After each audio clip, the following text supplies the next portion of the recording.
Good morning, Mr. Evans. Morning, Sir Brown. And you are where you were yesterday, I take it? Yes, I have moved in the meantime, but I'm back. Yes. Well, I would hope so. And you're in the same lack of company.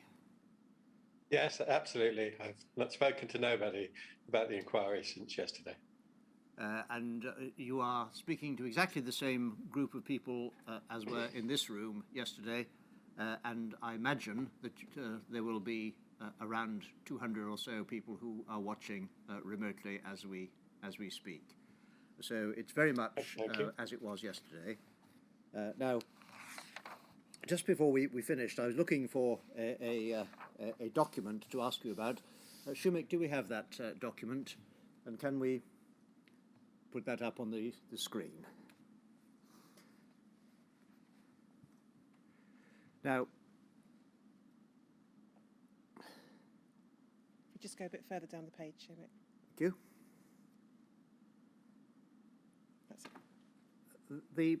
What I want to ask you about is the last large paragraph. It's the one which begins, "This, together with a changing policy on reserves." And the second sentence reads, "This means that there is a requirement to clearly define the basis on which the board assesses the charitable need of its beneficiaries in a consistent and transparent way, and payments adjusted accordingly." This suggests that she had a view that the board wasn't doing that. Would you like to comment? Well, I would do my best. I don't recall that as an issue of conversation, but it appears to be so. I cannot think of the situation, certainly whilst I was chair, that we weren't endeavouring to be, I quote, consistent and transparent. Of course, there were always situations where some beneficiaries might feel that they were not being treated as well as colleagues, particularly when they were asking for money from the NSSC. Whether it refers to that, I wouldn't be sure, but it could do. But certainly, I cannot think in my time, and certainly before that, when Christopher Fitzgerald was the chair, that there were any blatant situations where we weren't doing both those things. As far as transparency is concerned, we certainly endeavoured to, as I said to Ms. Richard yesterday, for the staff to make it very clear to beneficiaries why they've been, if they've not been allocated money, the reason for that, and if they were, unless it was straightforward to explain any nuances which there were. I think we also talked a little yesterday about some disgruntlement amongst beneficiaries, which I think was justified. I think it came up at a partnership group meeting that there have been delays in communications had become less good between the office staff and the beneficiaries. Whether Elsa White is referring to that, that's all I can postulate, really. Well, the delay doesn't seem to be what she's referring to. She seems to be having the idea that it's the approach or the basis. So somehow, from somewhere, she has got the view that the board is not, or the charity is not, at the moment, assessing charitable need in a consistent and transparent way. Now, do you have any knowledge of where that view might have come from? Well, there was quite a lot. There was some significant dissatisfaction between about 2012 and 2014 of the decision-making approaches of the NSSC. And I was not aware of this at first because as chair, as we alluded to yesterday, I did not attend the NSSC meetings when they were making decisions on funding, and it wasn't apparent what I've just said when they reported to the board.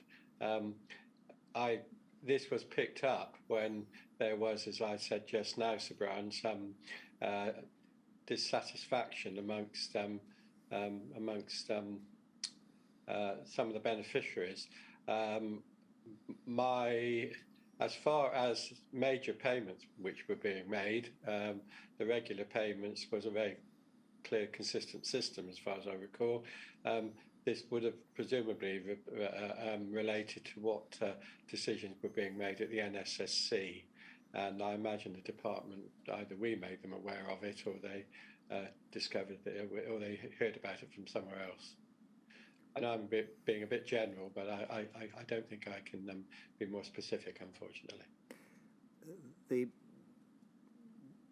Do I understand from what you're saying that this particular sentence in this particular paragraph didn't suddenly alert you to a possible problem which you needed to ask the chief executive to address?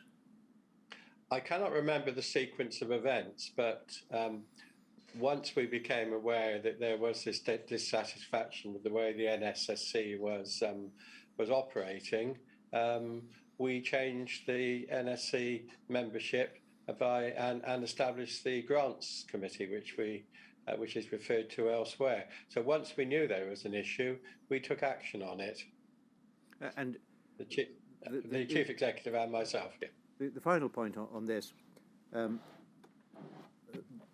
I haven't seen, and I don't know if there is, any response to this particular point in this letter or this email by email. Do I take it that you didn't write back and say, no, you've got it wrong, we do actually define the basis clearly and transparently, or for that matter, that you might have responded saying, we're going to look at that and review our procedures? I can't recall whether we did that or not. It may well be that we fed that back informally to the department in discussions or meetings, but I'm postulating when I say that. I think my particular concern was to get it right for the beneficiaries and for them to be more satisfied with the way we were dealing with their applications. Yes, thank you very much. Mr. Evans, before I ask you some further questions about the Trust's decision-making process in relation to grants and means testing, can I just return to an issue from yesterday, which is the status of the Trust's reserves as a matter of fact? Could we look at MACF 5026_086, please?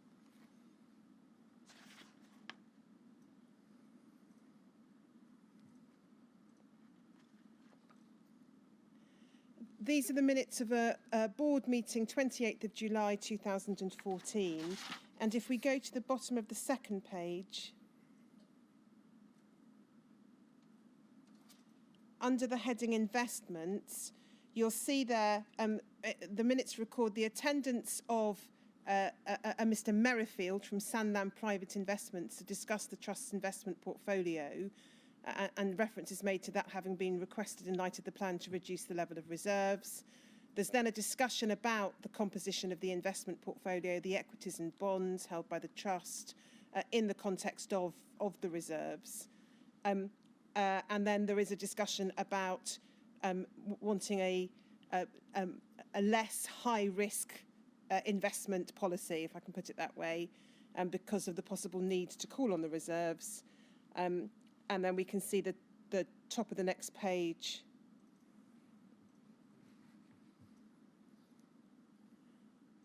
Says the proposed general fund of 750,000 to £1 million could, however, be retained in the existing portfolio. So that's a reference, as I understand it, to the ambition to reduce the reserves to a figure along those lines. And then if we just go to the following board meeting, MACF 5022_003.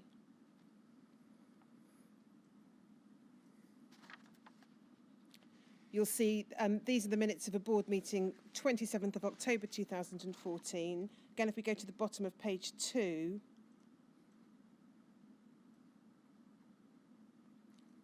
you'll see under the heading of investments reference to the July discussion. The board's obviously considered now a report about investment strategy, and it says they discussed the option of moving the funds that MFT knew it would need to draw down over the next 2.5 years into a lower risk portfolio while retaining the remainder in the existing portfolio.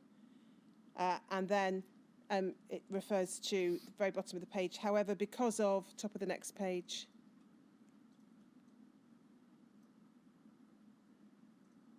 frequency with which the funds would need to be drawn down, approximately quarterly, and the fact that this would need to be done over a relatively short time frame of 2.5 years, Robert advised that the fund manager fees would more than offset any interest obtained.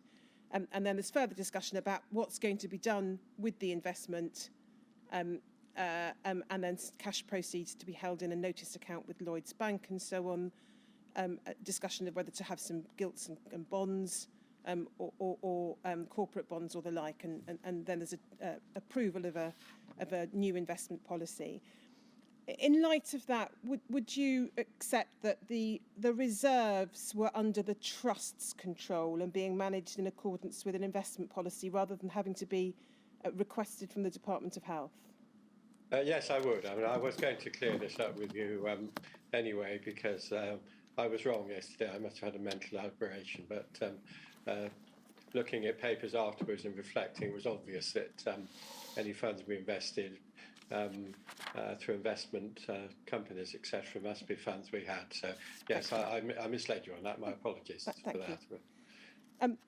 So I've just been asked to give the reference for the transcript to the document that you were asking about, Sir Brian. The problem with that is I don't have the reference to the transcript, but if the transcribers want to pick it up, you gave the correct reference, sir, at the end of yesterday evening. We were just looking at the wrong page at that time.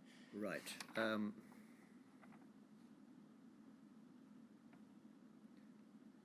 Yes, it was MACF 5024_146. Thank you.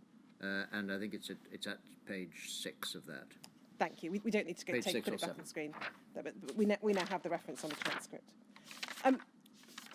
Mr. Evans, I want then to return to the issue about the Trust's decision-making process, particularly in relation to grants. I'd asked you yesterday about exceptional circumstances, and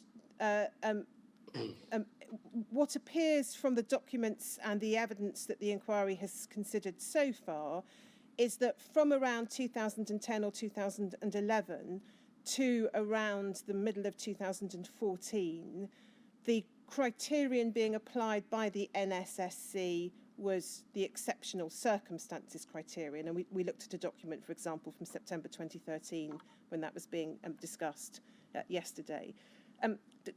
Does that accord roughly with your recollection? Yes, it would, and it's not unrelated to what I said to Sir Brian just now. Now, I think you said yesterday that the exceptional circumstances test had been formulated by the NSSC without reference to the board. Did that concern you when it came to your attention? Well, yes, it did. Yes, very much so. And that is when we, as part of the other issues which I was talking about just now, and once it became clear that the NSSC was not working properly, we took action to change it, including changing the membership. Now, again, yesterday we looked at the minutes from January 2013. That's the Mishcon letter meeting, but also you'll recall, and I think you've referred to it this morning, that's the meeting at which the partnership group report reveals unhappiness about lack of clarity, lack of transparency, lack of certainty as to what can be applied for by way of grant. So that's January 2013. If we look next at MACF 40s171_049.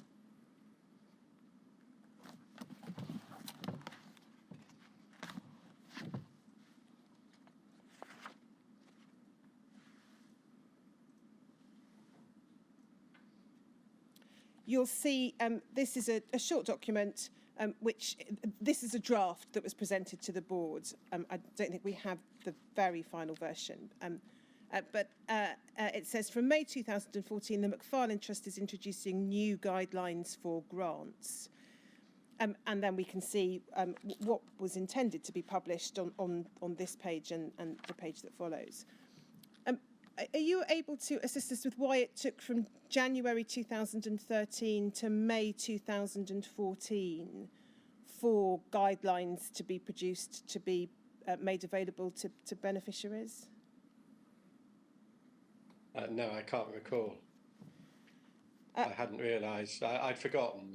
I must have known, but I'd forgotten until you drew it to my attention just now that was the situation. And then it must have been an issue with the beneficiaries, but I cannot remember at this juncture.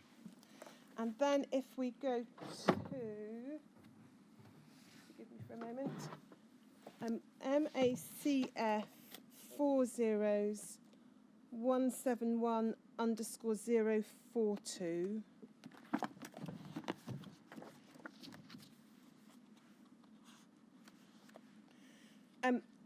These are the office guidelines from the same date. There obviously had been various versions of the office guidelines at various earlier dates, but I don't want to go through all of them. If we go to the third page, please, Shomik. You'll see it sets out there, this is in the first paragraph, that this is a document intended for internal use only. It will not be distributed to beneficiaries. A summary of the key areas in which grants will and will not be considered will be produced separately as guidance for grant applicants. And that's the document I showed you a moment or two ago. And then if we go over the page,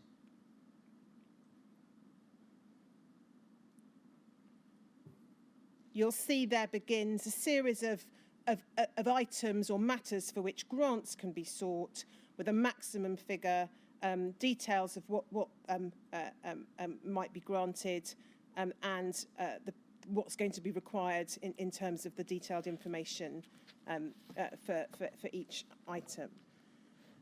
Can you help us with this? Why was this full document, which provided rather a lot more information than the summary, for internal use only? Why weren't beneficiaries simply given sight of this full document?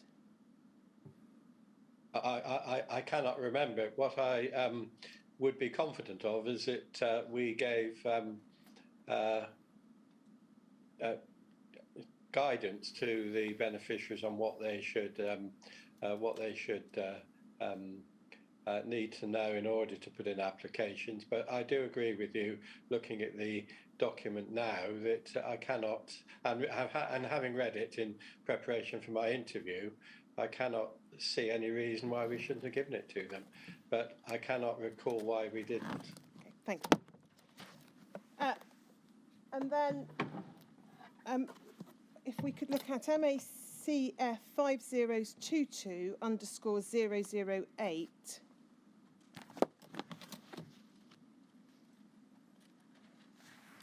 Now, these are the minutes of a grants committee meeting, 5th of November 2014. You're not present, but this is during your chairmanship. If we go down the page to the heading policy issues, it said this: collectively, it was agreed that it would be difficult to devise clear criteria in relation to the effect that disposable income should have on office grant applications. the office were given the authority to assess the income and expenditures individually and refer any cases to the committee where there was difficulty to establish charitable need. These should be sent via round robin. Now, it would appear from this, and I think it's consistent with the evidence that we heard from Ms Barlow, that by this time, exceptional circumstances has been jettisoned as a criterion. The search is for charitable need, and that is assisted by consideration of the individual's disposable income. How, in the absence of any clear criteria or other guidance and a requirement for individual assessment, how was consistency and fairness ensured or capable of being ensured in the decision-making process? Well, I think prior to this, a problem had been, I think we may have talked about it yesterday, about assessing total income of households when grants were coming in and applications were coming in, and we were being somewhat rigid in terms of deciding who should, what somebody should be allowed to should have, and it was sometimes somewhat controversial as to what income we were taking into account. I think this was most probably about giving a little bit of freedom in terms of assessing the situation of individual applicants, rather than having a formula which was too rigid. Would you accept that it might be difficult for applicants to know if it was worth making an application in the absence of any kind of guidance or criteria as to what might be taken into account or regarded as disposable income? Well, we would never have discouraged an applicant from putting in a beneficiary from putting in an application. We would certainly not have done that. And certainly the membership of the committee by this time was one of a propensity to want to be as helpful as they possibly could. And I would be, clearly I can't talk about individual cases, it was a long time ago, but I would be confident that they would have did what they could to help, and would err on the side of generosity. If they needed any more information, they would have sought it from the applicant.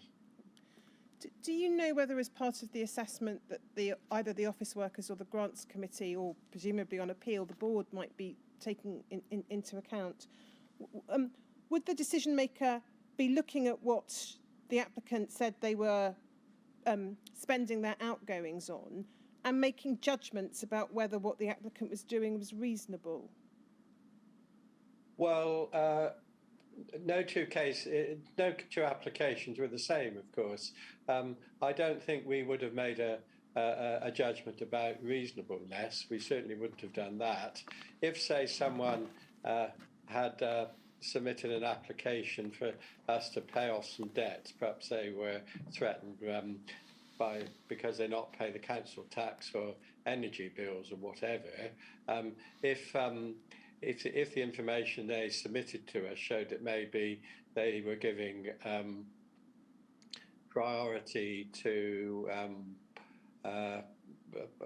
less important desirable issues, then we would endeavour to help them in terms of dealing with that. What we wouldn't have done is just to be very hard-hearted and say, no, we're not going to help you. And so, yeah, I think that's what I want to say on that. We can take the document down, thank you. Was it part of the Trust's thinking in approaching applications that it wanted to avoid fostering dependency?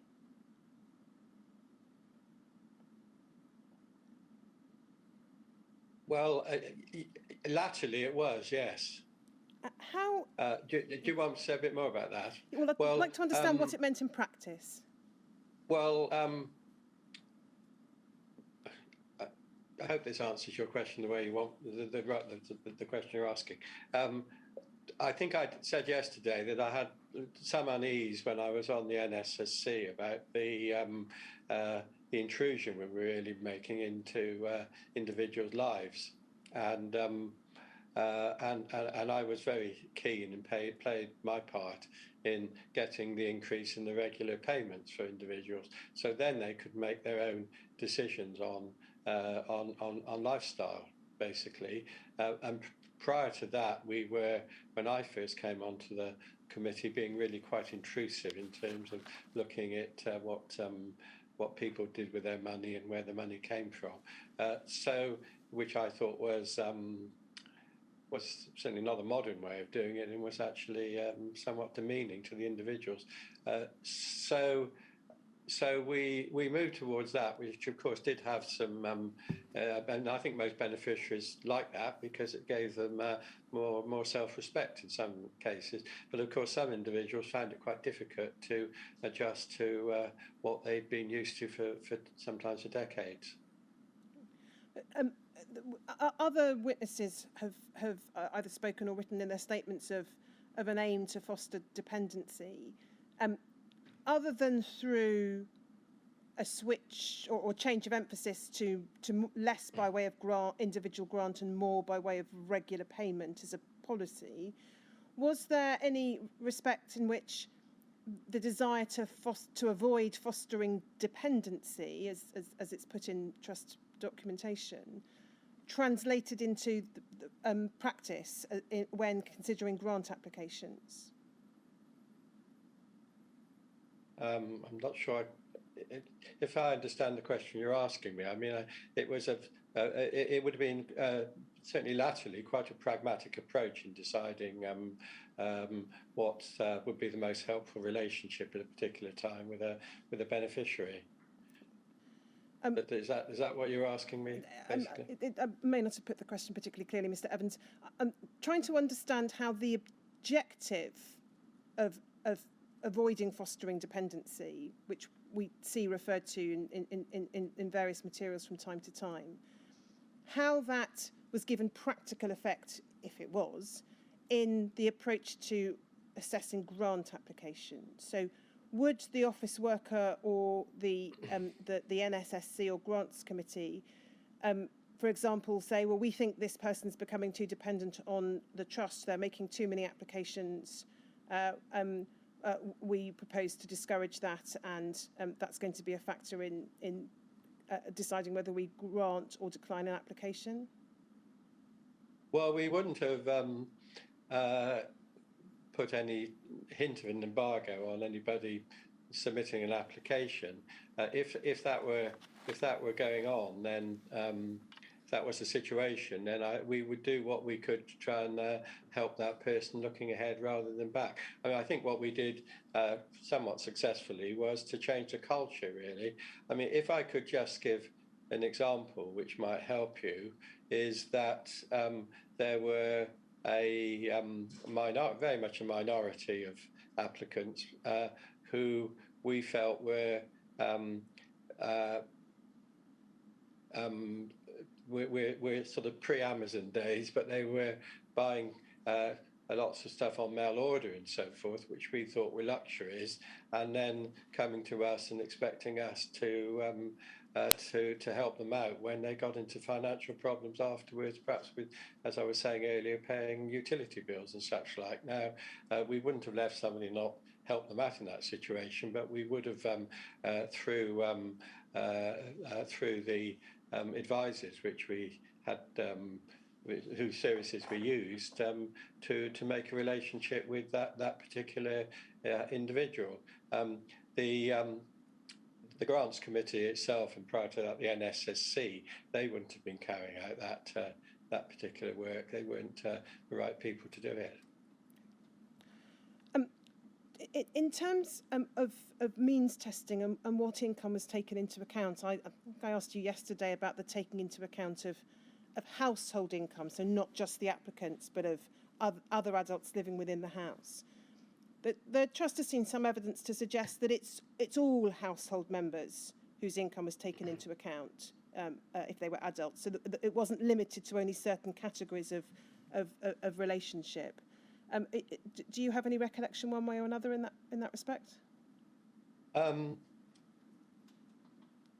We certainly were interested in more than the income from one individual, but again, it did require some, shall we say, common sense. Really, I deliberately yesterday explained to you how the beneficiary community changed over the decades, and of course, by the time which you're asking me questions. There were lots of very complex family arrangements with settlement, with separations and divorces and partnerships and welfare benefits and ex-partners paying fees and so forth for contributing towards the children who they'd foster, who they were parents to. So no two cases were exactly the same, and there wasn't a strict rule of saying, right, let's what's coming through the front door in terms of income. Sometimes we might not take account of that, but also there might be the sort of situations I just explained where there were people not living together, but that we felt had some relevance. I understand from your evidence both yesterday and today that household income, however precisely defined, was looked at when considering single grant applications. I think we know, I think from Ms Barlow's evidence, it was looked at when considering or assessing for regular payments. In relation to widows, once regular payments were available for widows, is it right also that was assessed on the basis of looking at or taking into account the overall household income? I think it was, but I'm not sure.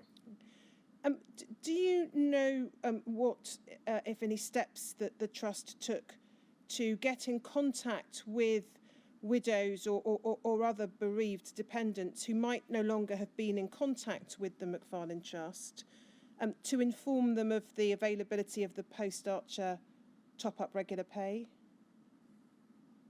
Well, when we were informed that several ways. Firstly, when we were informed that a primary beneficiary had sadly died, then at that stage it would be made very clear to the widow how we would support her moving ahead,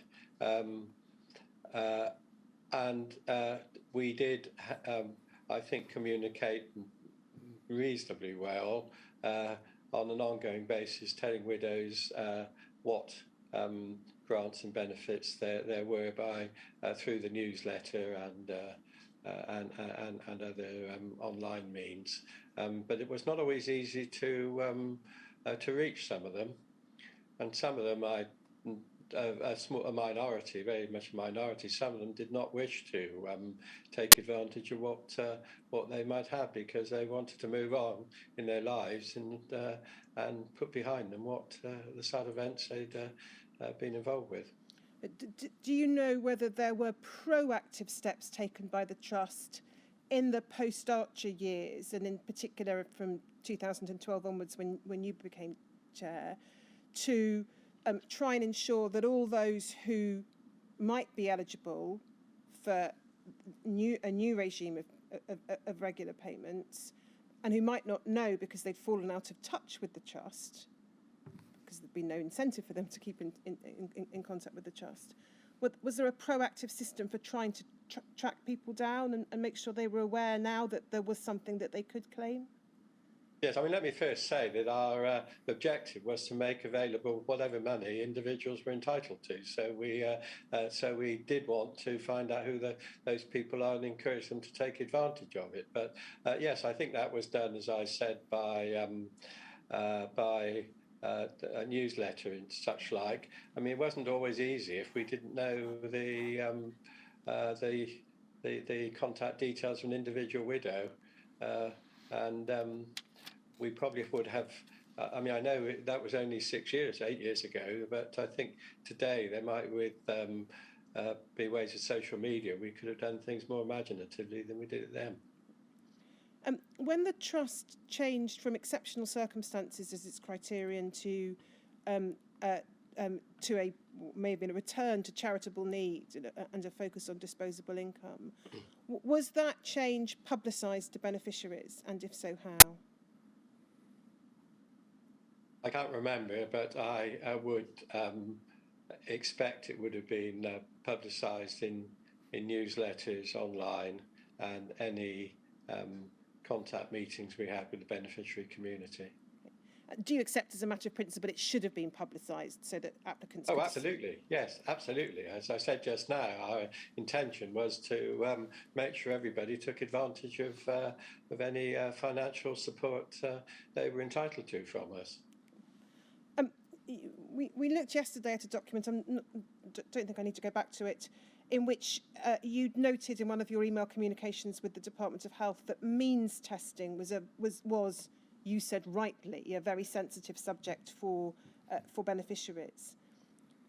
As chair, did you initiate any steps to remove or at least reduce means testing from either grant application, the grant application process, or the regular payment process? But can I say first of all that I was very uncomfortable that there was means testing at all, which I think was contrary to what the intention was when the Macfarlane Trust was at its inception. But certainly I made it very clear that when, for instance, considering individual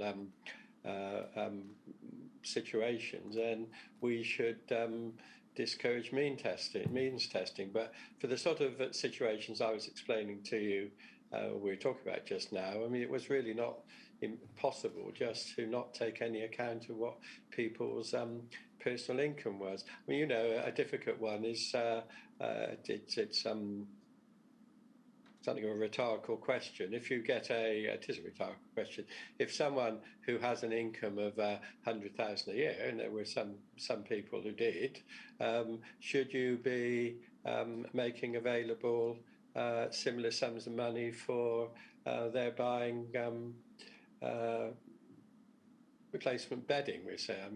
That's not a very good example, but or a mattress or something, or should we be regarding them as in financially less needy? And it was somewhat subjective as to what extent do we look at what people's financial needs are, as opposed to recognising what had happened to them in the past. If the trust under your chairmanship had not had financial constraints, if it had a rather more significant amount of money available to it from the Department of Health than it had on an annual basis, would you have wished to do away with means testing for the reason you've given, that you don't think it was consistent with the spirit of what was supposed to be being undertaken?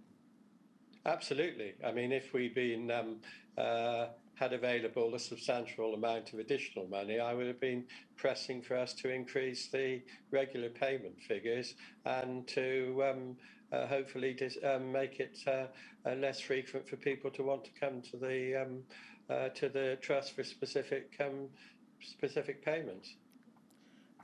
Grants. Last question on the grant application process. You observed in one of your statements, and we looked at it yesterday, that you had concerns about the process being onerous for applicants.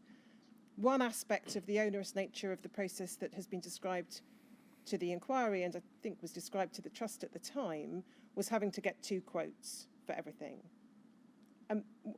Did you, when either as trustee or as chair, ever revisit the requirement for 2 quotes, which some beneficiaries at least may have found it difficult to comply with?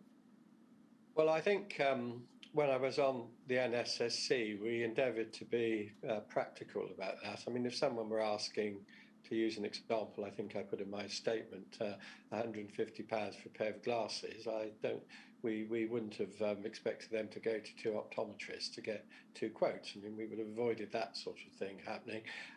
If someone wanted some building work done, for instance, then I don't think it was unreasonable to to expect them to get more than one quote.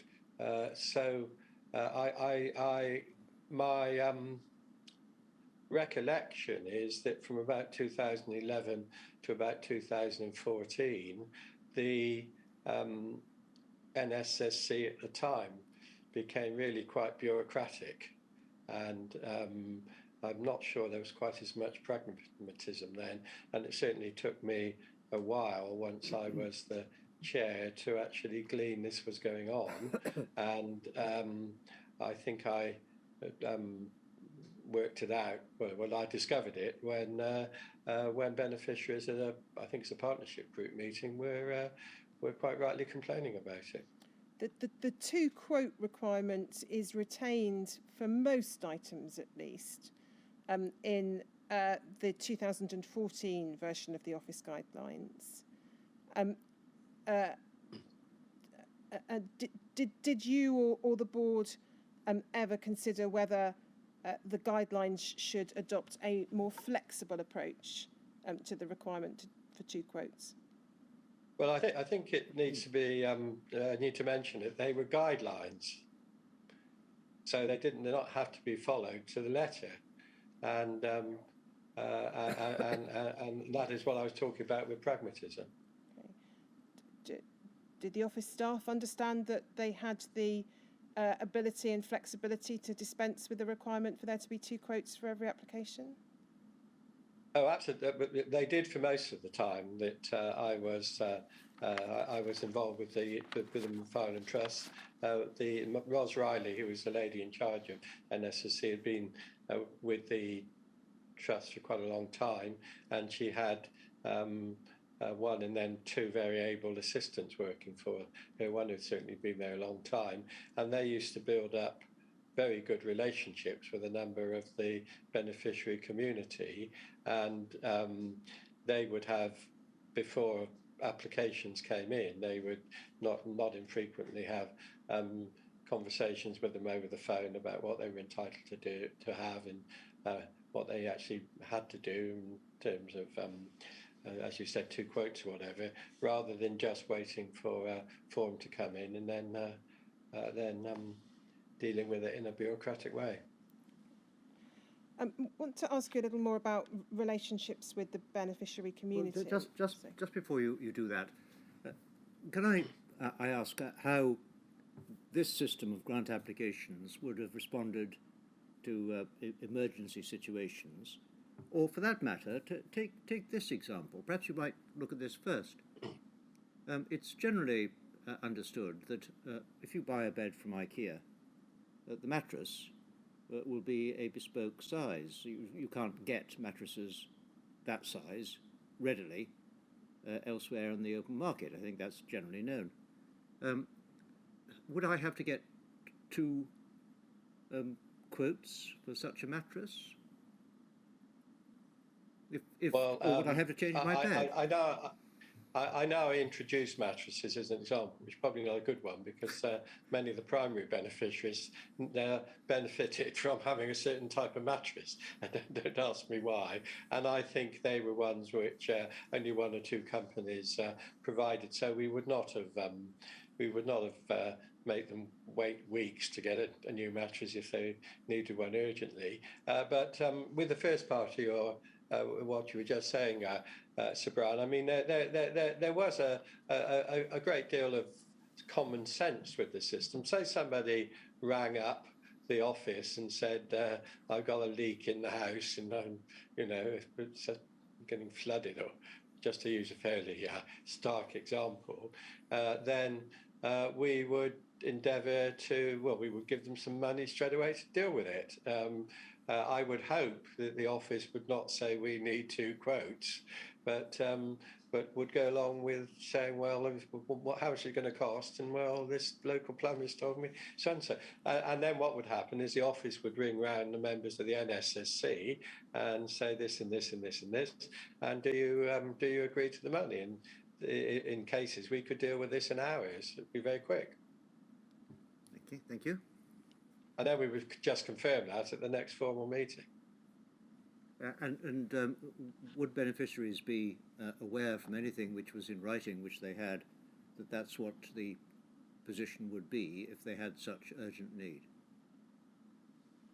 They should be, yes.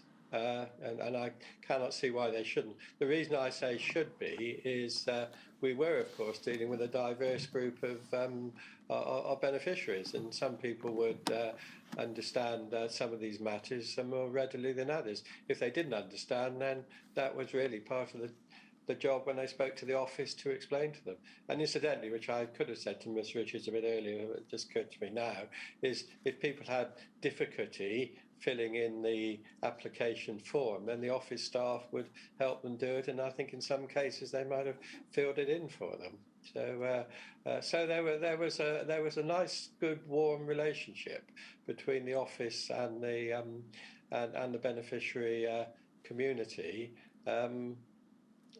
prior to any applications going anywhere near the NSSC. Thank you. Wanted to ask you more broadly, Mr. Evans, about means of relationships with the beneficiary community and how the views of the beneficiary community were sought. First of all, what steps did you take, either as trustee or chair, to meet with or forge relationships with the beneficiary community? Well, I knew quite a lot of the beneficiaries. My guess would be I would have known well over 100, and some of them better than others. And that was through a number of occasions. It was, I'll go through them. I mean, it was very helpful that I had this period of time as the interim chief executive of the Haemophilia Society, because I came in contact with quite a few beneficiaries through that. I used to go to the men-only weekends, which I look forward to going to. I'd go on a Friday, have a drink and a meal with the beneficiaries on the Friday evening, and I used to have a question and answer session with them on the Saturday morning, and then I'd leave. So I got to know quite a lot there, and I've heard some very heart-jerking stories, as you can imagine. The partnership group, which was always a difficult forum, there was that. Beneficiaries came along, some of them to APPG meetings. So yes, there may be other ways, but I knew quite a lot. I mean, my contact with them was intermittent, as you would expect, and I actually, in nearly all of them were good people. I mean, I know we had differences in certain ways, but I had a lot of respect for virtually all of them, and certainly a great deal of sympathy and emotion for what they'd gone through. And certainly I heard some extraordinary stories during the time I was there. I mean, I'm talking quite a lot, which I hope is helpful. But there were some of the beneficiaries, for instance, that none of their family knew that they had HIV, and they'd spent decades. Well, you've probably heard some of this already. So learning those sorts of stories was really quite helpful to me in terms of knowing what the attitude and approach should be with the beneficiary community. How were the views of the beneficiary community taken into account when reviewing or formulating guidelines or policies or criteria? Well, obviously the user trustees on the board played a part, and I do recall we shared draft guidelines at partnership group meetings. I've got a feeling that in Jan Barlow's time we did circulate more widely for comment and consultation the guidelines, but I cannot remember how we did that and how it was dealt with. In terms of the partnership group, there were, I think, during the period when you were chair, fairly significant periods of time where the partnership group was not meeting with the board. What, if any, steps were taken in the absence of the partnership group to try and ensure that views of the beneficiary community could be taken into account? Well, the partnership group had reformed, I think, just before I became the chair, or certainly the time. The time, it's very close to when I became the chair. Previously, it was a beneficiaries forum. They organised it in every respect, and the previous chair, he would have stood down, I would think, around about 2009, because he was finding it very demanding to deal with it, for it to conduct itself. And we did have a period of time for 2 years or so when it was not sitting. I cannot remember, I was a trustee then, I cannot remember what happened at that stage to get views from beneficiaries.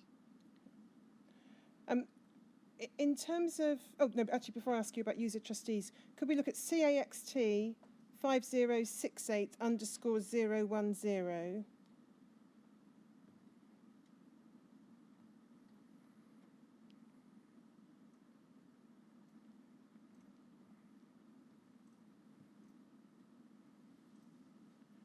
This is a meeting of the Macfarlane Trust and Caxton Foundation Liaison Committee, 19th of December 2012. So it's looking at both the operation of Caxton and the operation of Macfarlane. If we go down to the heading appointments, look at the first paragraph under that. It refers to the appointment of Ms Barlow as Chief Executive of both charities. And then third line, it says it would also be necessary to ensure that less of her time was taken up with unplanned communication with individual beneficiaries than had been the case with her predecessor, in order that she could devote more of her time and skills to management. And then there's a suggestion from you that you and Ms Lloyd agree a code of engagement between yourselves as chairs of the respective organisations, I assume, trustees and Ms Barlow, so that she has a consistent mode of working. Was there an aim to discourage the chief executive from interacting with individual beneficiaries? No, not at all. I mean, I'd forgotten those minutes until you put them up now. I don't recall, I may have seen them in the last few days, but I can't remember. I think that wording is actually extremely clumsy. Martin Harvey was extremely good at meeting up and often in semi-social settings and so forth with some of the beneficiary community, but not all of them. That part of the price of that was that there were other aspects of the running of the trust which were probably not dealt with so well. I'm being very careful with my words because I had a lot of respect for Martin. So I can only imagine we were alluding to that. But it certainly was not an intention of saying she should not spend time with them. On the contrary, I think it was important to do so. If we go to the third page of these minutes, please. Under the heading Communications, it says here, Caxton needed considerable improvements in its communications with beneficiaries. I'm going to ask you some questions a little later this morning about your experience at the Caxton Foundation, but I think by this time you've left. So maybe that'll be a question for others. And then it says, it was noted that both charities required a change of culture in the office that would enable their websites to be kept up to date without prompting from trustees.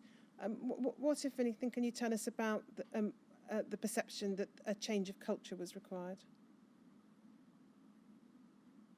Well, what date were these minutes? Just for 19th of December 2012. Yeah. Yeah. Well, my recollection is that in many ways the communications were still, shall we say, somewhat old-fashioned, and the website was not a particularly inspiring website, basically, and we were trying to juggle between some of our beneficiaries not having access to the internet at all, with doing something which was in the right way for other beneficiaries. So I think what this is, I think that's probably what it's partly about. The other thing, of course, we had a very difficult period of 18 months or 2 years during the time that Martin Harvey was on sick leave, and then he resigned when, to some extent, we, perhaps inevitably so, we took our eyes off the ball. And I know this was a bit later than that, but it did take a while to get some of these issues like communications right. I think the other thing is we had a young man in the office who was responsible for communications and IT, who was very committed and did extremely well, but he was not someone who had any real experience in modern communication. So I think this was about trying to improving communications and to deal with some of the issues you've been asking me about earlier this morning.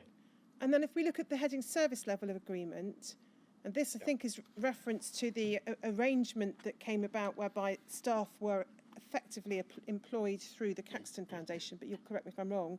It says, RE reported concern within the MFT community as a whole that the service level agreement and its implementation were unsatisfactory from the viewpoint of MFT. He cited 2 key points. The quality of response from the office had deteriorated since the establishment of Caxton, together with a feeling that the Caxton board had a tendency to exhibit a feeling of superiority rather than providing MFT with a service, which was the ethos of an SLA. Caxton was felt to be dictating employment matters and not consulting.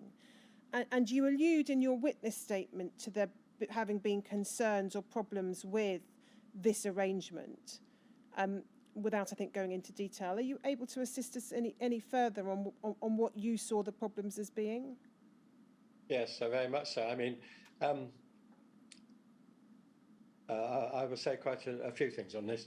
The Macfarlane Trust, of course, had employed its own staff since it was inception in 1988. And when the Caxton Foundation was established, and whether that was the right way, well, that was a different issue, I won't say that.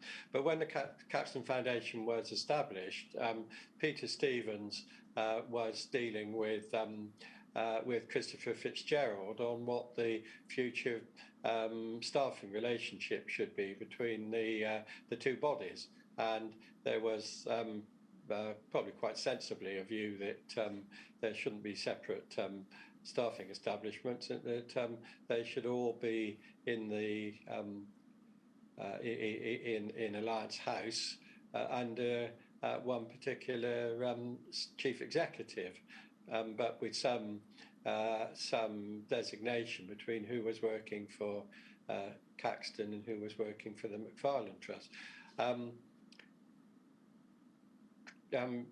Peter and Christopher explained to respective boards that the only legal way this could happen would be for the Caxton Foundation to be responsible for the employment of staff and other administration responsibilities. And at the time, I was very uneasy about that, because I could see that it was going to create some sort of frisson, really, between the two organisations, and both in office terms with the boards and also with the beneficiary community. And it did not take too long for so the intention, so a service level agreement was agreed, which was I think pretty specific on what Caxton should be providing Macfarlane in terms of I think staff numbers, but certainly in terms of the budget which we, or the monies we paid for the service we got.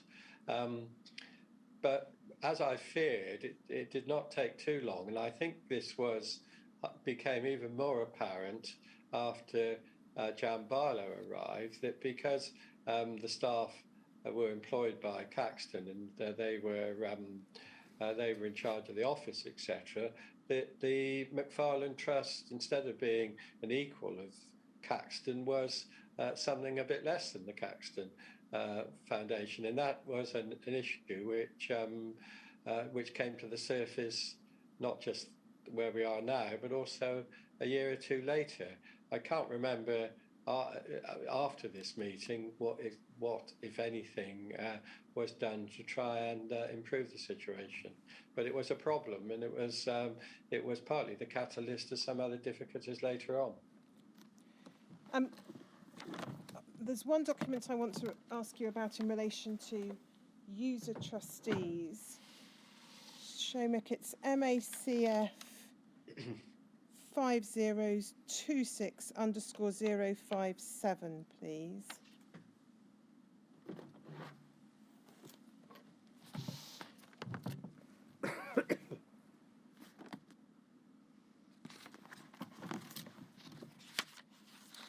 Minutes of board meeting 12th of May 2014. If we go to the third page,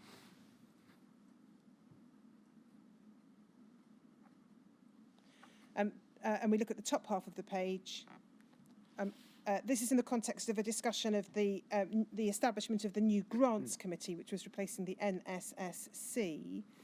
And we'll see top of the page, it was proposed that to avoid any potential conflict of interest and to comply with best practice on governance, any user trustee wishing to be a member of the committee would not be able to apply for grants whilst on the committee. And then if we go down to the third paragraph, following discussion, sorry, I think we've gone too far down. We go back further up. Following discussion, it was agreed to amend the draft terms of reference to say that any user trustee of the grants committee would be required to stand down in perpetuity from membership of the committee if they applied for a grant. Now, Mr. Evans, previously, as I understand the position, please correct me if I'm wrong, there have been, I think, some arrangement whereby user trustees, if they wish to apply for a grant, would obviously declare an interest and would not participate in any meeting in which their grant application was being considered.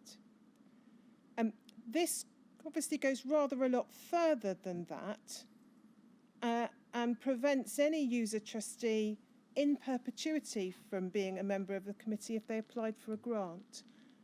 Why go so far as to discourage user trustees from participating in the grants committee?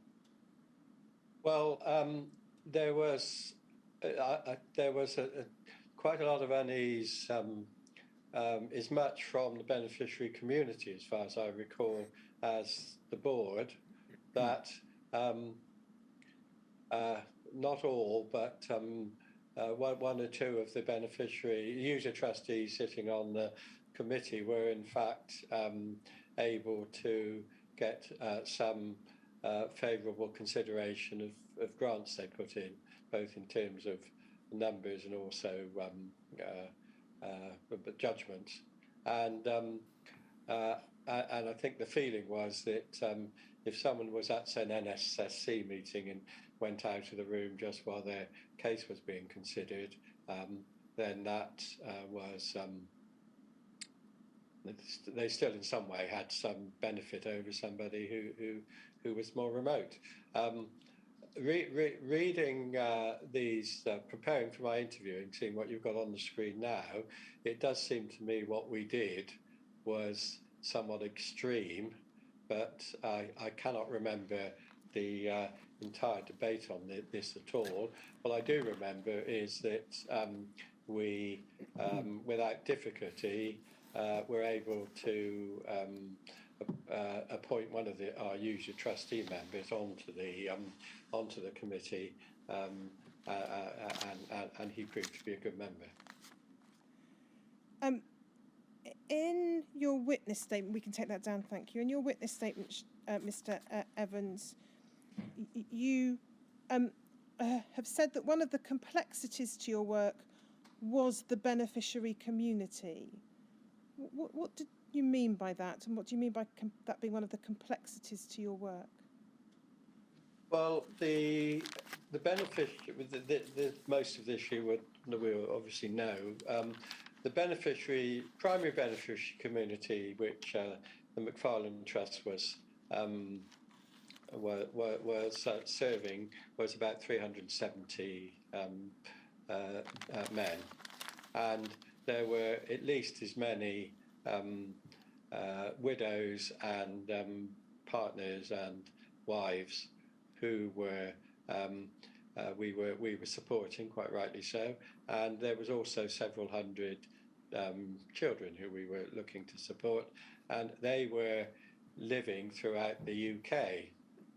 So and they were all they were very different people for lots of reasons. So trying to get a good relationship, a relationship with a community of that size was very challenging, and I don't think it ever been achieved. And we probably didn't. Well, we didn't either. So that was part of it. There were a smallish number of beneficiaries who were much more active, both in attendance at meetings and using websites and bulletin boards and such like, who it would have been easy to have given some disproportionate consideration to their particular points of view. So it was really, how do we have the right relationship with the whole of the community? You partly took me on to that earlier, sorry, Ms. Richards, when we were talking about the understanding or otherwise of what eligibility people have for grants. You describe in your witness statement. Sorry. So had you finished that answer before I? Yes, I was just coughing, I'm afraid. You've described in your witness statement a particular incident with a group of beneficiaries, in which you describe a group of beneficiaries forcing their way into Alliance House offices. And I have a handful of questions I want to ask you about that. First of all, am I right in understanding that you were not present on that occasion? No, I wasn't. My understanding from the statements that the inquiry has is that Mrs. Lloyd, who was chair at the time of the Caxton Foundation, was also not present.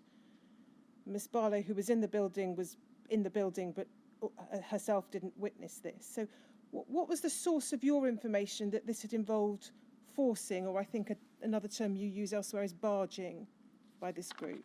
Well, the group of beneficiaries, as I understand it, who came into the office were Caxton Foundation beneficiaries. They were in London for some event at Parliament or something. I can't remember what it was. And so I was told. They sort of took it upon themselves to come to the office. I learned about what happened probably the next day. I don't think it was the same day from Jan Barlow, and at one level it was an issue for the Caxton Foundation to deal with, because it was their beneficiaries and they were the people who were responsible for the maintenance of the office services in every respect. But it did, of course, have potential implications for the Macfarlane Trust, partly because the staff, although employed by the Caxton Foundation, some of them were Macfarlane workers, and probably more important, or as importantly, is that there would have been confidential files and papers of our beneficiaries, which would have been exposed when the intruders came into the office. So that was what I knew about it. So do I understand your evidence to be that your sole source of information about this issue was Ms. Barlow? As far as I recall. Ms. Barlow herself had not witnessed the incident, if incident's the right word. So when you use the language of intruders or forcing or barging, where have you got that impression from? Must it have been Ms. Barlow then? Yes, it must have. I mean, the arrangement, intruders was I don't know what words were used at the time, it's a long time ago, but the arrangement in Alliance House was there were a number of different bodies who had offices in there. We were on the, was it first or second floor? First, I think. And there was a small sort of reception area at the beginning where there was a reception person there who was expected to ask people why they came into the office and into the buildings, and if they did not have good purpose, then they would not let them in. Whether these people should be let in or not is not for me. I wouldn't know. But then when they would have reached the Alliance, our offices, if I put it that way, then at the end of a corridor there was a door with a coded lock on there, and they would have had to come to that lock, and the door would have to be open, not the lock, and then that would be a way they got in.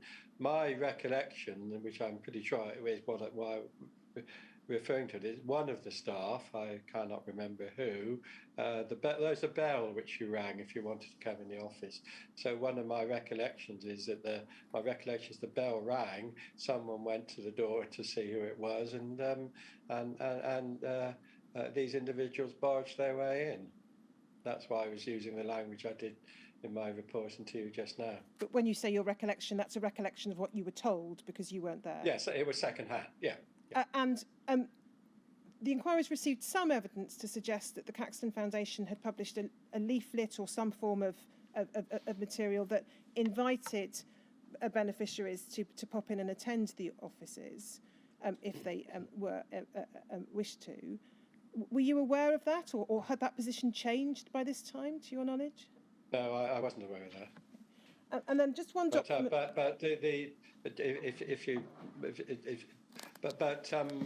impression I was given, which must have been a clear one by Ms. Barlow, was that the intention of coming into the office wasn't to have a friendly conversation with the staff there. It was to carry out some sort of occupation in protest against something or other. Could we look at one document? It's page 2, Shomik, of WITN 2050109.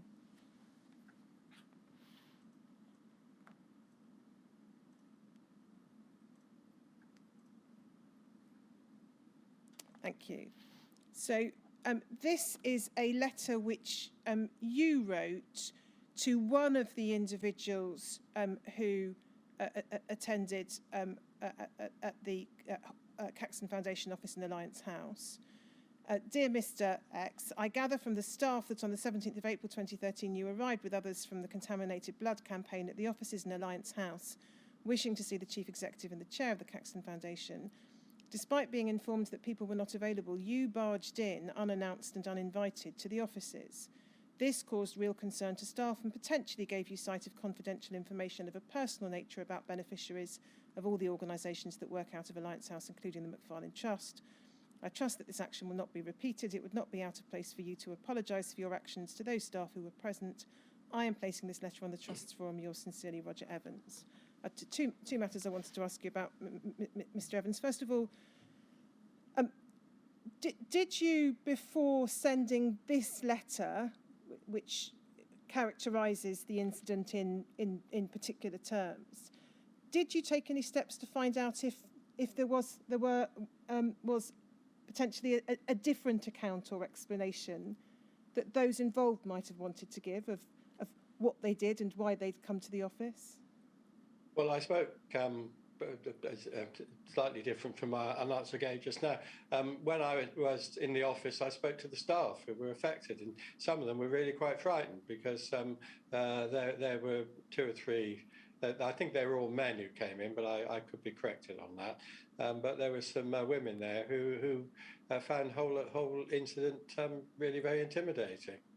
So, but I did not speak to any of the beneficiaries who came into the office. That would have been really, if anyone were to do it, for Anne Lloyd to do, because they were Caxton Foundation individuals. So, as I understand it, you're now saying, I think in contrast to what you said a few moments ago, that the sole source of your information was not Ms. Barlow, but it was Ms. Barlow and some other staff. Yes, I mean, that my first-hand information came from Ms. Barlow, but when I was next in the office, and I cannot remember how long afterwards that was, then I spoke to the staff about it, partly to give them my sort of sympathies for what had happened. So the account.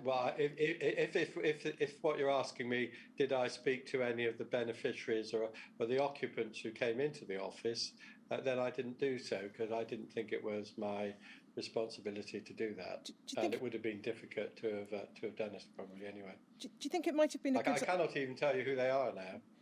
Do you think it might have been a good idea before sending a letter in these terms, and using language such as barging, or the language you've used? You've talked about intruders and so on, occupants.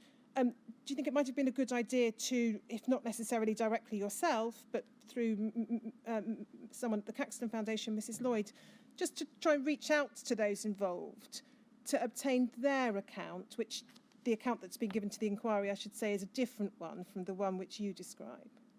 Well, no, I don't, because I'm very confident that's exactly what happened. They would have barged their way in. They weren't. They gave no notice they were coming. They were coming to make a form of demonstration, and they intimidated by their body language the staff who were in the office. And I'm very confident that is exactly what happened. And your confidence is based upon hearing one side of events and not the other? Well, I'm very confident that the staff were telling me a true story. Second question. If they wanted to come into the office, why would they wanted to? It's a rhetorical question. Why would they wanted just to come unexpected into the office without having an appointment to see anybody, and they were coming into a workplace where the beneficiaries did not usually come, and the desks and so forth would have been distributed with files, and they had no reason to do it. Well, Mr. Evans, I'm obviously not going to answer what you recognise as a rhetorical question. No, sorry, that was a rhetorical question. But would you accept that you might have obtained the answer to that if steps had been taken to ask the beneficiaries themselves? I never was given any contradictory version of events from Anne Lloyd. Whether we ever spoke about it or not, I don't know, but she certainly didn't say it differently. But it wasn't for me to carry out any sort of investigation into what had happened with something which was predominantly a Caxton Foundation issue. It would have been for the Caxton Foundation to do that. But you did nonetheless decide to take two steps. One is to write in the terms which we see from this letter to one of the individuals involved. And the second was to not just send that letter to the individual concerned directly, but to post it on the Macfarlane Trust Forum for all on the forum to see. Why did you take that latter step, Mr. Evans? I think it was to make it very clear that this was not something which would be condoned in the future. I mean, this was quite an aggressive approach. It wasn't a group of people coming in giving a gift to the staff or whatever. They came in to make their feelings felt about certain things, and I suspect they were hoping to see Jan Barlow, who appeared not to be there. I mean, it wasn't a social visit. Well. And if that were allowed to happen, I know I'm coming across very strongly on this, I make no apology for that. If that is something which we just took lightly, it could have happened in the future. Mr. Evans, I should make clear the inquiry has different accounts of what happened, but I'm not, as you weren't there, I'm not going to ask you further about the facts. Okay, well that is my account, which came from Jan Barlow and informal talking to the staff in the office when I was there. The question I want to ask arising out of this letter is this. If your concern was to try and get a message across that people shouldn't come unannounced to the Alliance House offices or shouldn't come without an appointment, wouldn't the way to do that would be most conducive to good beneficiary relationships have been to post on the forum or in the newsletter something which along the lines of saying, please ensure that you don't attend Alliance House without an appointment, because it might cause problems for the staff and there might be confidential information that could otherwise be inadvertently exposed. Rather than posting a personal letter in which the individual, we've covered their name, but the individual is named on the McFarlane Trust forum. And so you're making accusations effectively through this letter posted on the forum about a named individual. Well, there have been different ways of dealing with this. I accept that, but emotions and feelings were very high about this at the time. May I ask why you were dealing with it at all, given the evidence which you've repeated on a number of occasions, that really this was a matter for Miss Lloyd to deal with?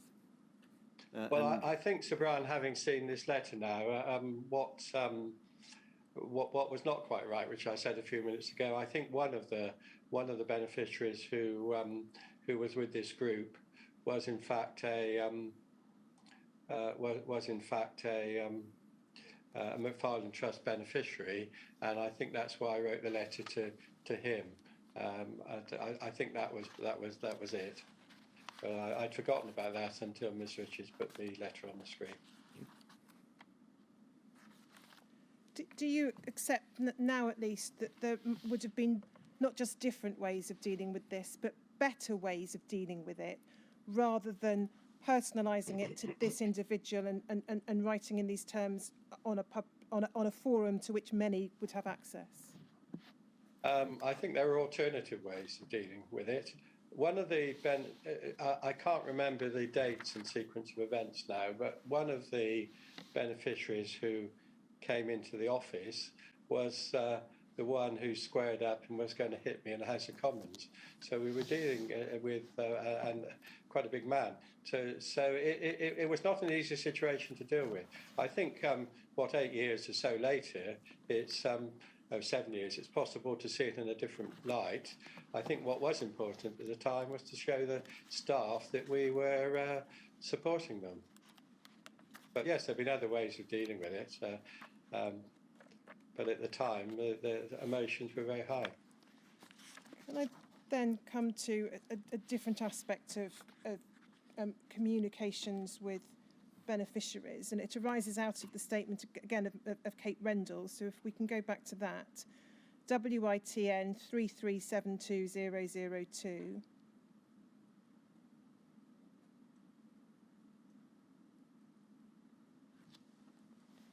If we go to page 6, please, Shomik.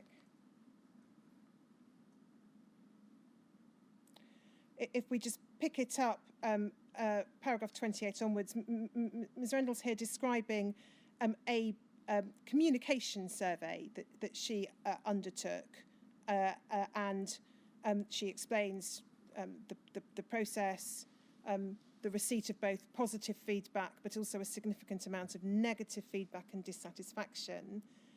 She describes it being emotional reading and says, I could see, this is our paragraph 28, I could also see clear opportunities for the Trust to improve its communications with beneficiaries, taking steps to be more open, transparent and receptive to the needs of its community. And then if we go to the next page, we'll see she explains how she presented an interim report to the board in January 2013 and then the final results February 2013. She describes in paragraph 33 that her perception that it was generally found to be useful and insightful, and then includes several points on which she felt the Trust should do in the immediate, medium and longer term. I believe it was Roger's suggestion for Jan to decide on how to action the report, and then she sets out some views as to how Ms Barlow had reacted to it. And then she says this, paragraph 34 and 35, I intended the survey to be just the first step in improving communications between the MFT and beneficiaries. But after I presented the report and it was handed to Jan, no further action was taken to my knowledge. 35, I continued with my trustee role for a while, but there was no further action taken with the report. I was not aware of any action by Caxton. Now, I'm not proposing to go through the detail of the report with you, Mr Evans, and we're going to be hearing from Ms Rendell in any event herself next week. But can you assist us first of all with what your recollection is of your views about the report, and why it was, if this is the case, that no further action was taken. Well, let me first of all say that it was a very useful report. It was a superb piece of work she did when she came onto the board, and this was the one occasion the Haemophilia Society invited me to sit in on the interview, and that was something she said she could bring to the Macfarlane Trust, and she did. My recollection is, and without the report in front of me, that some of the well, first of all, there was some very useful, insightful information on feedback on views on the trust. My recollection is that certainly some of the recommendations were implemented. I can't remember much more than that, but unfortunately, she after a year or so, she had to resign from the board because of work commitments, and we may have taken our eye off the ball a bit. I'm not sure, but certainly it wasn't just shelved and not dealt with.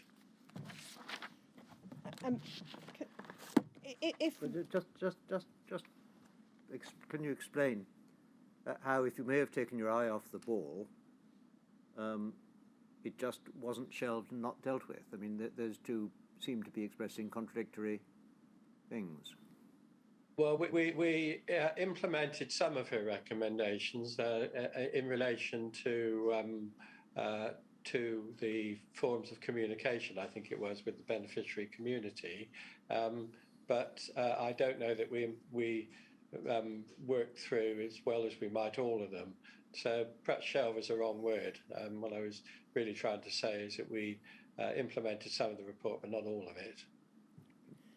And if we want to try and ascertain, Mr. Evans, which parts of the report's recommendations were implemented by the board and which were not, is our best source of information going to be looking through the board minutes that follow and seeing what consideration was given to aspects either of the report itself or of communication?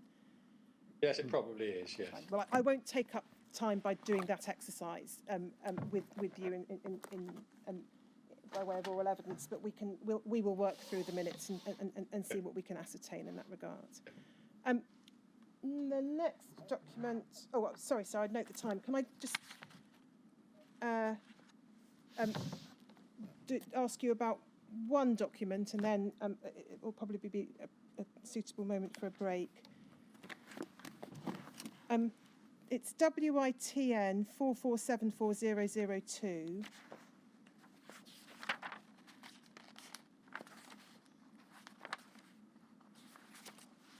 You'll see this was a letter written 12th of February 2014 by Ms. Boyd and Mr. Mishcon, writing as former trustees of the charity. And they say this: it was a letter addressed to the Secretary of State for Health, writing to express our concerns at the way in which the charity is being administered by the present chairman and chief executive. And then if we go to the fourth paragraph, you will see they say this about you as chair: since his appointment, the chairman has failed to consult adequately, in our view, with the board on matters of importance and upon strategy, or to take trustees' views into account. The minutes of board meetings which he oversees are, we believe, tweaked towards his own agenda, and he does not suffer being challenged lightly. I think that the rest of it I can explore with others, but that's what's said about your chairmanship, Mr. Evans. Do you have any observations to make about that? Well, I think several. First of all, I wasn't aware of this letter until it came out with the documents for this hearing. Mr. Mishcon, and there were a number of issues, as you probably, and I know you're interviewing him, picked up.